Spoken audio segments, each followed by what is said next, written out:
Welcome back to the Smarter Marketer podcast, brought to you by Rocket Agency. I'm your host, James Lawrence. Welcome back to the Smarter Marketer podcast. I'm here today with Ophenia Liang. Ophenia is director and co-founder at Digital Crew, a multilingual digital marketing agency working with clients in local and international markets in languages such as Chinese, Japanese, and Hindi. Digital Crew has offices in Australia, India, China, and the USA, and has worked with brands big and small, including Oppo, L'Oreal, Cebu Pacific, Western Union, Fraser's Property, EY, and Allianz. She's also the co-founder of Pandametrics, which is a SaaS platform for global brands to monitor their social presence in China. Today, we're going to be discussing marketing to a Chinese audience, both in China and overseas. Ophenia, welcome to the pod. James, thanks for having me.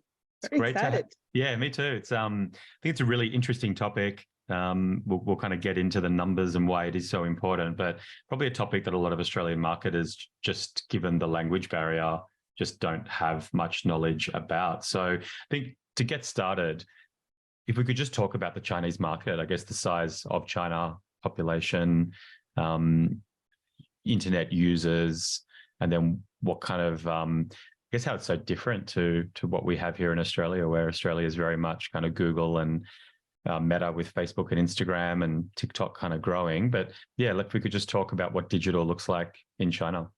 Yeah, sure. Well, I think the past 3 years of pandemic has separated the whole world, and it becomes its own bubble, and there's no difference in China. And the digital space in China has grown a lot in the past 10 years. Just think about there's 1.3 billion, close to 1.4 billion people, and then there are more than 1 billion people online. Insane. So, and that's the scale of the population online.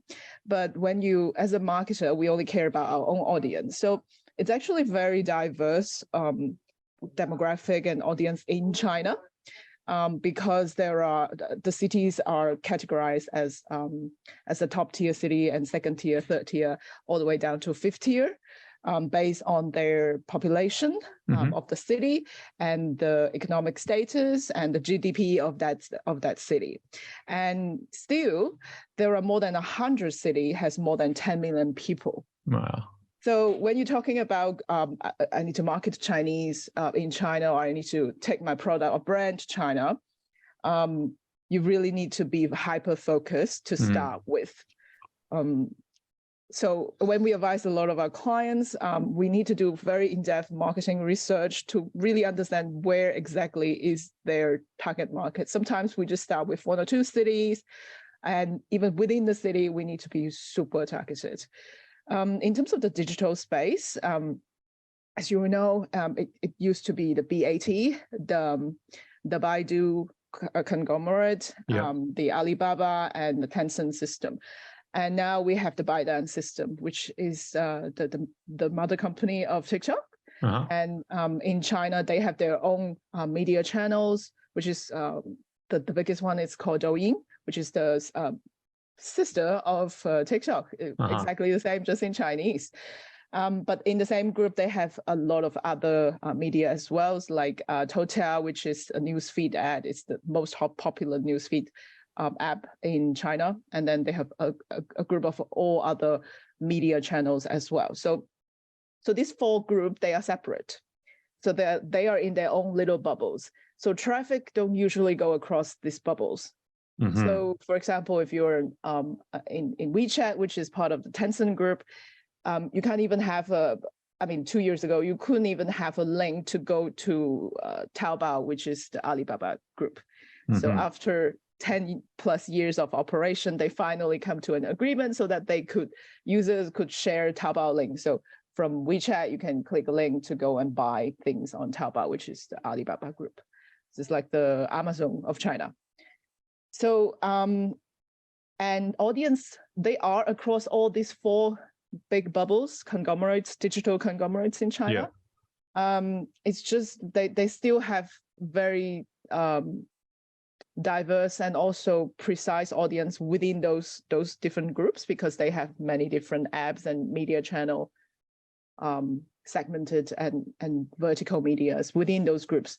So it's a very huge digital media landscape to navigate in China. And as you know, Google and Facebook and LinkedIn, it's not there. LinkedIn just pulled out about 2 years ago. Yeah.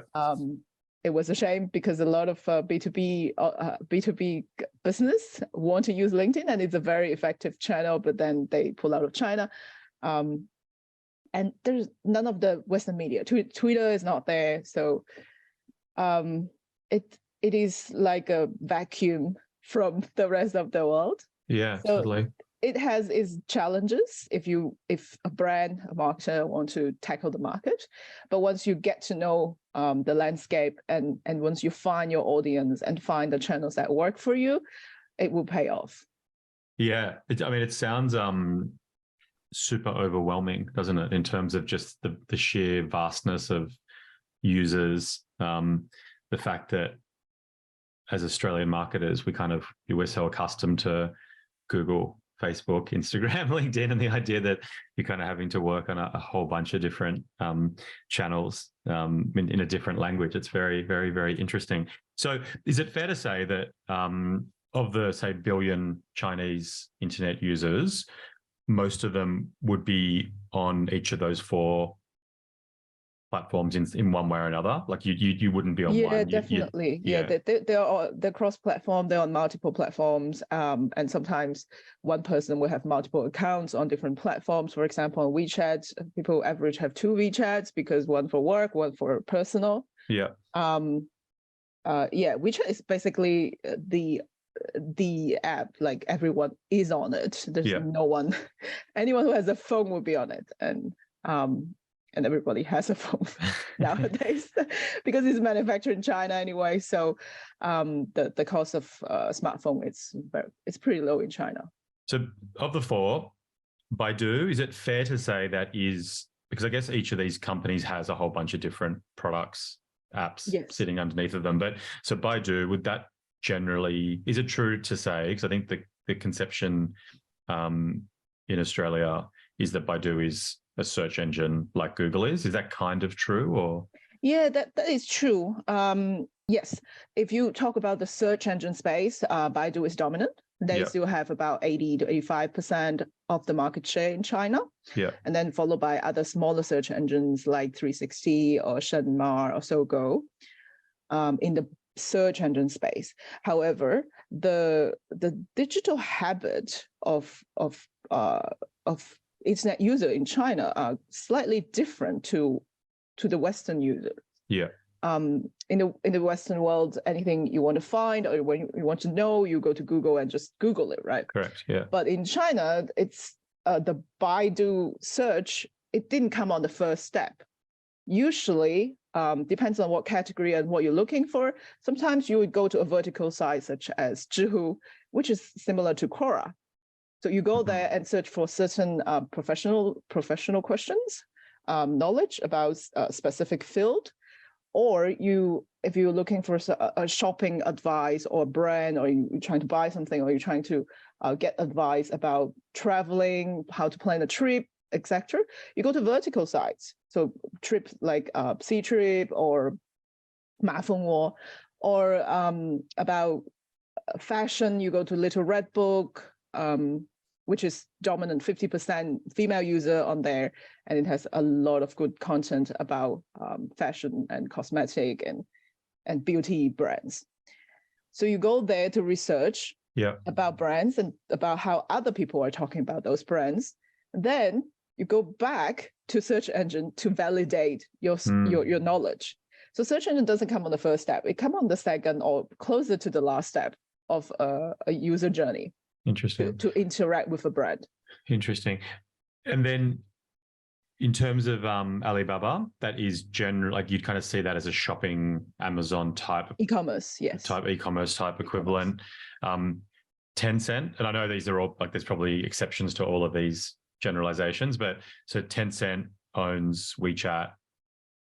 That's correct. Yeah. So probably more in the chat social kind of space. So, is that fair? All of these conglomerates, all of these internet giants, they have very similar products, but they have the product that they are good at. Yeah. So, Okay. for example, Tencent, the key product is WeChat, which covers every aspect of your life. You chat with your friends, you connect with people, you work on there, and also you can do payments, you pay your bills, and so WeChat Pay is what you mentioned, and then there are e-commerce shops within WeChat as well. Yeah. And then the Alibaba Group, it has its e-commerce, which is very similar to Amazon. It also has its international B2B platform, which is the Alibaba platform, the actual Alibaba platform, which is for sourcing, for international trade. And then it also have its payment, which is called Alipay.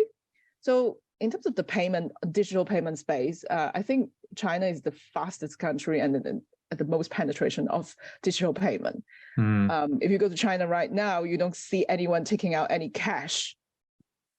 Everyone just carry their phone and then go out. Even 90-year-old grandma would be just paying by their phone. Yeah, I was in Beijing just before COVID, and it was unbelievable. So I think the QR code has been around for so long, right? And it was always going to be this big thing, and it just never seemed to take off. And in China, it was just the default. I was actually trying, there are a lot of things you simply couldn't buy if you had cash. So many stores would only accept kind of pay through an app. And then obviously with COVID, the QR code has kind of taken off in Australia as well, but it was, just fundamentally different, which is really interesting. And then in terms of the holding company of TikTok / the Chinese version of is called ByteDance. ByteDance. Yeah. Okay. So there's been a Chinese equivalent of TikTok before it took off in the West. Is that correct? Yeah. So they started. So the ByteDance group, they actually started with the news app, which is called Hotel. Okay. So it's like a news feed. Which is their star product to begin with. It's the most read news feed in China. Basically, they just collaborate all the news feed and then make it into a very user-friendly experience of reading news and highly personalized news feed as well. And then they launched Douyin, which is the Chinese version. They launched that first before they launched the TikTok, which is the international version. And Douyin is the dominant app in the video social space in China right now. And how is that? Do you have data in terms of how that platform has grown, and is it kind of, in terms of eyeballs in China, is it comparable to something like a WeChat, or taking up as much time and activity as, say, Baidu? So it does take up a lot of time because it's video itself. But in terms of user, WeChat has more than 1 billion user 5 years ago already. Yeah. And it grew very quickly in the span of 7 years. So WeChat is the dominant force. And then in terms of social media and then in terms of user base, it will be Weibo. Weibo has about half of that, so 400 to 500 million user. Depends on what report you read. That's another challenge in China, which is the data there's so many data sources and it's very difficult to find accurate data source. Sure. And then video users are less. There are multiple reasons. One is the app are not as old, so they exist in a shorter time, but more is because of data cost. Even data cost is very cheap in China already, but still, if you think about in the fourth or the fifth tier city, which are the GDP are lower and the average incomes are lower, so the cost of data is quite high for them compared to people in the first tier city. Yeah, okay. So they use less of these data consuming apps. But still, in terms of Douyin, it still have close to 300 million users. It's quite substantial. Yeah. And they spend a lot of time on the app as well because itself, the nature of the app, it's consuming time. Yeah. So yeah, I hope that. It's amazing. I think in preparing for the pod, there was also, I was reading a HBR article around kind of marketing into China, and it's kind of saying that it's extremely mobile first. It's kind of basically everyone is accessing online through their mobile. And as you mentioned, kind of old and young. And I think at the time of the article, which is a couple of years back, it was 7 hours per day was the average time that Chinese are spending on their phone, which was double the amount of time that Americans were kind of averaging each day. So it's, I guess it's really good to have set the ground for that. I guess we're talking about all the platforms and channels that us as Australian marketers are used to using are different in China. The landscape is heavily mobile. There's a lot of usage. And I guess the next question for me is, like, how do you cut through and how do you build a marketing strategy or a marketing plan to actually scratch the surface? Because it just seems so vast and so overwhelming that it must just be so challenging. So I guess just if we could talk a little bit about what Digital Crew does in terms of like how do you take a brand into that market and help them get cut through and help them measure and get insight into, you know, the success of their campaigns? Yeah, sure. I think before we even talk about going to China, we always question, why do you need to go to China?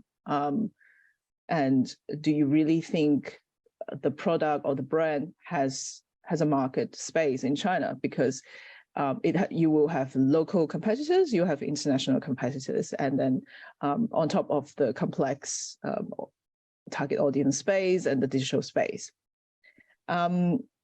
Once you answer that question, once a brand can fully answer that question, then the work starts, which is if a client has never been to China, then a very in-depth market research it's really needed to understand exactly which target audience is for your product. It needs to be very precise, because because the market is so big, you will not cover the whole market. No brand has ever covered the whole market. So you need to be really, really precise. So out of a billion target audience, sometimes you target a few million out of a billion. So that is comparison, it's a very small number. Yeah. And we need to know exactly where they are and how to reach them.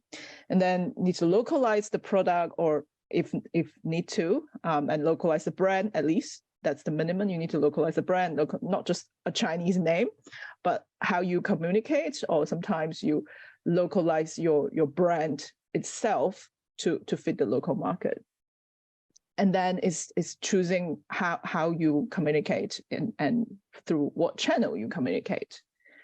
And it's to keep an open mind, because the market changes really fast. So sometimes we run a campaign, it works brilliantly, and then we learn something from it. And then next year, the same time you run the same campaign, it might not work the same way. So I know in the Western world, we usually do an annual marketing strategy planning. We have an annual plan, we do this, and then we have a quarterly or monthly review. But in China, you probably if you can plan for 6 months, it's already really good. Yeah, wow. Because the market changes and there's a lot of new trends coming up, and you need to jump onto it. You need to react very quickly to it. So it's very fun. Once you're committed to the market, you learn a lot. It's a very fast-paced market. And how do you make decisions? How do you make decisions about like where to go into market? Like you mentioned the 100 cities, each with 10 million people, and that generally you might pick a city or two as a place to go. Is it generally like geography? And then what other ways are you cutting up the market to make sure that your customer's message is actually getting through? So when we choose, for example, geographic locations, it depends. If it's a physical product, then it depends on the ability of the client to service that market. So can they realistically supply the logistic to service that market? It's a fast land, so your distributor might not have the ability to service such a big, like from the south to the north, it covers such a big landscape. Yeah. However, internal, like domestic logistic is pretty fast. You can ship something from, let's say, south, it's Guangzhou to Beijing in a day. It will receive. However, it's the B2B logistic. Where can your distributor handle it from international to? So usually if it's a physical product, if it's e-commerce or a cross-border e-commerce client, then they probably have the distributor in near the Shanghai region or near the Guangzhou region. So we will start from there. So for example, if it's near the Guangzhou region, then we start from the Guangdong province, and that the Guangdong province already make up 30% of the entire country's GDP. So it's already a very big market. Yeah. So even sometimes we will just focus on the two cities, for example, Guangzhou and Shenzhen. Yeah. And it already has a huge population to play with. So start with certain location that cement your market, cement your market share. Yeah. And then grow to other markets. Well, that's it. I mean, we'll do quite a lot of work marketing our clients into the US, right? And we're advocating a pretty similar strategy a lot of the time, which is, the American market's roughly 20 times the size of the Australian market. You need to be pretty surgical with what you're trying to achieve and where you're trying to achieve it. And then, 30% of the Chinese GDP is probably a market that, itself is vast, and you'd want to almost segment as well. And then I guess geography is one way, but then how do you make decisions around the go-to-market strategy? Like in terms of when are you saying, well, we're going to go heavily with search and Baidu, or no, we're actually going to focus on a more of a content kind of social viral type campaign if we're in WeChat, or when you're making decisions around ByteDance? Like how do you get your channel mix right? Well, it's the same in the English world. It depends on the client. So it depends on the brand and the product, right? So for example, if it's a tourism client, then it's B2B, B2C client. Yeah. And they come from a certain city because it's a destination related. So in terms of digital channels, there are some certain digital channels they have to be on, like, for example, WeChat, because everyone is on it. You have to be on it, just to be a presence. And then based on your target audience, in this case, it's tourism related, then you have to be on Red as well, because the domestic consumption of tourism product in China, based on research, is the female decision making. So Red is 80% female users. And that is one of the big category that they are strong at in terms of the social media content in tourism. So you have to be on that channel as well. And then there will be other vertical channels, for example, Mafengwo, Ctrip, and all of those tourism specific channels where people come, and some of them are booking engines, as well as content sharing and tourist experience sharing or review kind of sites. But they are trusted by the consumers in China.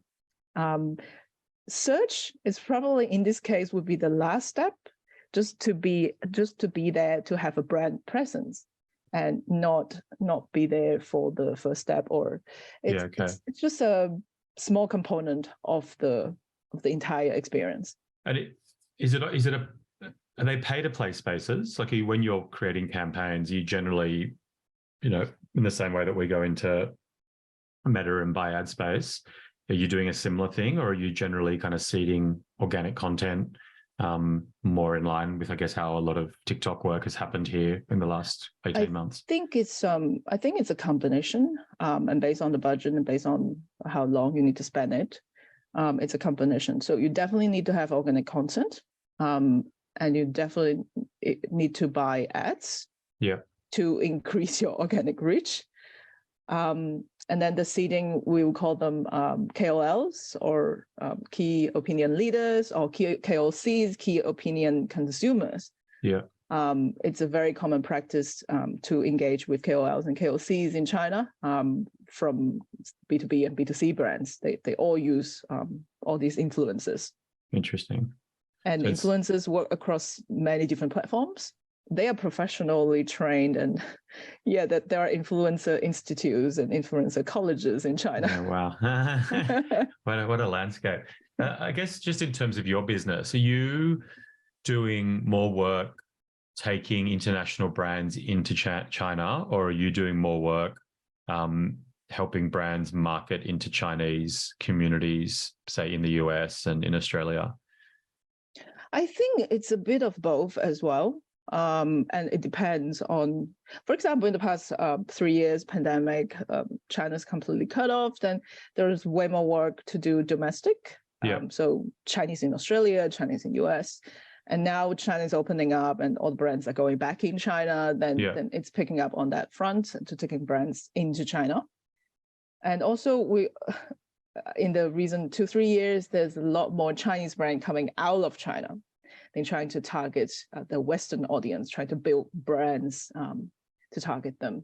And we're hoping that is a growing segment for us as well. Really interesting. I'd love to now talk about the Australian Chinese market, and I guess just what that looks like, the similarities with the digital landscape in China, but also the differences.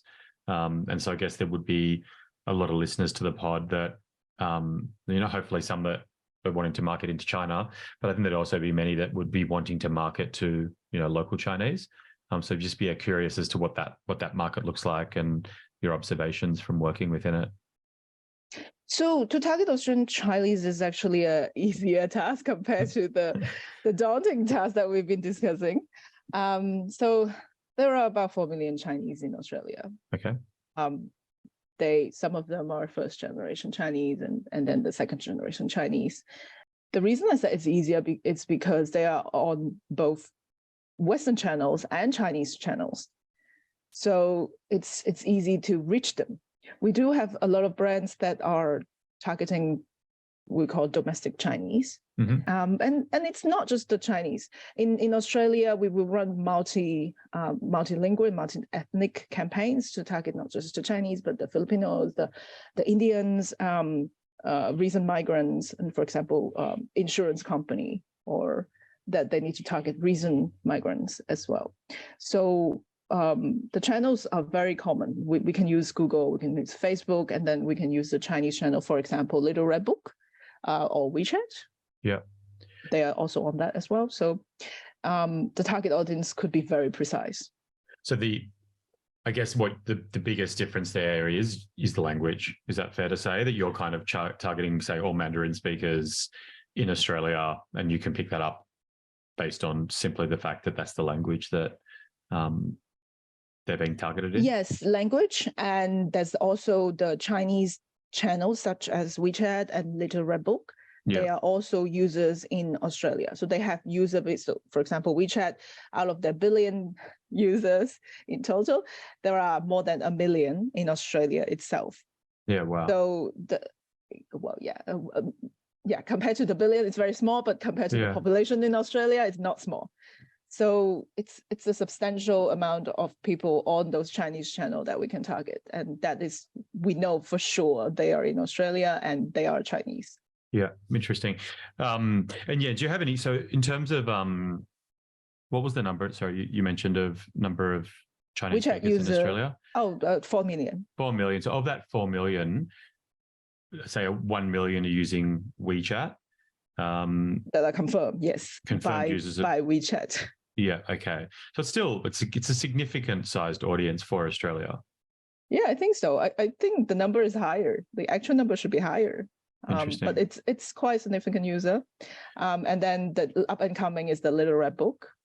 Yeah, so can we talk a little bit? We were talking before we went on air about the Little Red Book. So it'd be good, I think, for listeners to talk about that channel. And Little Red Book is a social media platform, female dominant. About 80% user are female, and they're like the Pinterest, a combination of Pinterest and Instagram. So very eye candy content and with words as well. So people will share their experience about certain product brands or a tourism a trip, things like that. So I live in Australia and I'm Chinese. I'm on Little Red Book all the time to look for reviews, like for example, what to do in the school holidays and where to take them. And it has a lot of local content, local in the sense Australian Chinese content, where advice of what brands to buy and what cafes to go to, etc.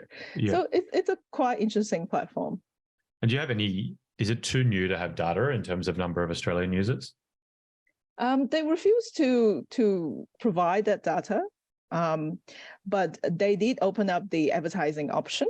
So we know that they would not open up advertising option for a certain market unless it has a substantial amount of user, and that amount is usually 300,000 to 500,000 user.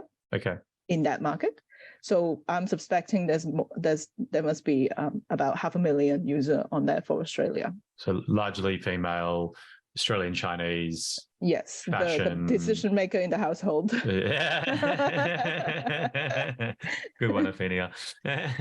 And you're mentioning that there's a promo at the moment for users. Yeah, because of they opened up the advertising options for Australian brands to advertise on Little Red Book for Australian market to target the Chinese.